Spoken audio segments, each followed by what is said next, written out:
ഇന്ത്യയിലെ മുസ്ലിമീങ്ങൾക്ക് ഇനി അങ്ങോട്ട് പഴയ കാലത്തെ പോലെ ഒന്നും ജീവിക്കാൻ കഴിയില്ല. വലിയ കഷ്ടപ്പാടന്നെ. ഇത് കേൾക്കുമ്പോ കുട്ടികൾ വിചാരിക്കുന്ന മുസ്ലിം ആകണ്ട. നമ്മളെന്തിനാ ഇത് മക്കളോട് ഇങ്ങനെ പറയേണ്ട കാര്യം? ആര് പറഞ്ഞു ഇന്ത്യൻ മുസ്ലിങ്ങൾക്ക് ഇവിടെ ബേജാറാണ്? ആരെങ്കിലും ഒരാൾ രാഷ്ട്രീയത്തിലോ മതത്തിലോ അല്ലാത്തതിലോ ഒക്കെ ഇവിടെ എന്തെങ്കിലുമൊക്കെ ഒന്ന് പറയുമ്പോഴൊക്കെ ഇത്ര പേടിക്കാൻ നിൽക്കേണ്ട കാര്യമുണ്ട് നമ്മള്? ഇബ്രാഹിം നബി അലൈഹിസ്സലാമിനെ നശിപ്പിക്കാൻ നമ്രൂദ് ഒരുക്കിയത് വലിയ അഗ്നികുണ്ടാരാണ്.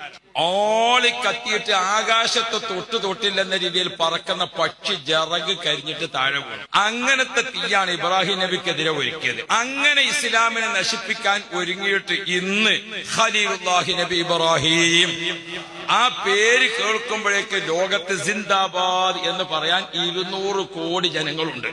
നമ്രൂദിന്റെ പേര് കേൾക്കുമ്പോൾ സിന്ദാബാദ് എന്ന് പറയാൻ ആരെങ്കിലും ഒരാൾ ജീവിച്ചിരിപ്പുണ്ടോ?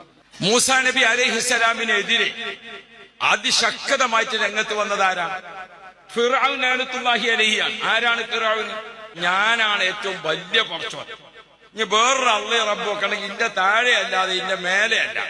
അതാണ് ഫിറഔൻ. നിങ്ങൾ ഓർത്തു നോക്കി, കലിമുല്ലാഹി മൂസ 200 കോടി ജനങ്ങൾ ഇന്നും പറയും സിന്ദാബാദ്. ഫിറഔന്റെ പേരിൽ സിന്ദാബാദ് വിളിക്കണ ഒറ്റ ആളെ കാണിച്ചു തരും. അതുകൊണ്ട് ഈ ഇസ്ലാം ഇവിടുന്നാണ് ഇല്ലാതെയാകും എന്നൊന്നും ആരും വിചാരിക്കണം. നമ്മുടെ വീട്ടിലൊക്കെ വളർന്നു വരുന്ന കുട്ടികളെ കേൾക്കത്തക്ക രീതിയിൽ ഒരാളും അത്തരം താഴ്ന്ന ചർച്ച ചെയ്യരുത്.